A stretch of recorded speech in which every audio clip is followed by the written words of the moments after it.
valer a pena. Na tua presença, ó Deus, tu és meu conforto em aflição, buscando tua vontade, olhando para o mais alto monte, crendo nas tuas promessas.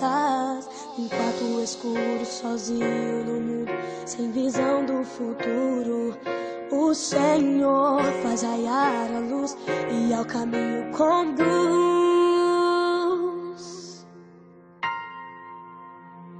A essência da sabedoria que transforma a dor em alegria.